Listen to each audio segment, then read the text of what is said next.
બહુચર્ચિત blue drugs કેસમાં એસઓજીની lookout notice. કૌભાંડના master mind જનક જાગાણી સામે એસઓજીએ કાર્યવાહી કરી છે।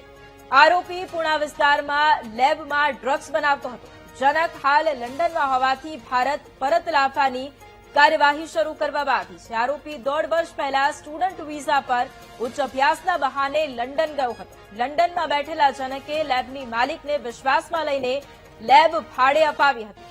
બ્રિજેશ ભાલોડિયાને 12,000 રૂપિયાના ભાડે લેબનો અમુક હિસ્સો અપાવ્યો હતો। લેબ માલિકની ગેરહાજરીમાં બ્રિજેશ બ્લુ મેફેડ્રોન ડ્રગ્સ બનાવતો હતો।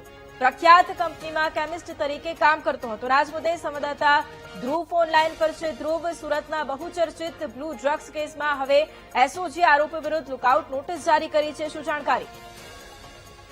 સુરતના પુણા વિસ્તારમાંથી જે એક લેબોરેટરી ચાલતી હતી ને, આ લેબોરેટરી જે છે તેની અંદર ડ્રગ્સ બનતું હોવાનું સામે આવ્યું હતું અને આ જે ડ્રગ્સ જે તે લંડનથી ઓપરેટ થતું હતું। ત્યારે એસઓજી પોલીસે આખું આ એક લેબ ઝડપી પાડી હતી, ડ્રગ્સ બનાવતી લેબ ઝડપી પાડી હતી ને તેમાં હવે પોલીસે આખા રેકેટના માસ્ટર માઇન્ડ ગણાતા એવા જનક વિઠ્ઠલ જાગાણી, જે અત્યારે લંડનમાં રહેતો હતો, તે લંડનમાં છે, તેની સામે એસઓજી પોલીસે લુકઆઉટ નોટિસ જાહેર કરી છે અને કાયદેસરની કાર્યવાહી પ્રક્રિયા હાથ ધરી છે।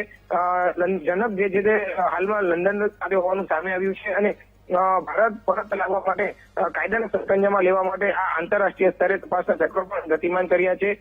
નોટિસ જે છે તે ઇસ્યુ કરવામાં આવી છે અને આગળની દિશામાં પોલીસે તપાસ પણ શરૂ કરી છે। અન્ય કોઈ આરોપીઓ પણ જેમાં સંડોવણી હોય તો આ જનક જાગાણી જે છે તેના સંપર્કથી થઈ શકે છે, માટે જનક જાગાણીને ભારત લાવી શકાય તે માટે આ લુકઆઉટ નોટિસ જાહેર કરી એસઓજી પોલીસે કાર્યવાહી શરૂ કરી છે। જી બિલકુલ, આભાર ધ્રુવ તમામ જાણકારી માટે।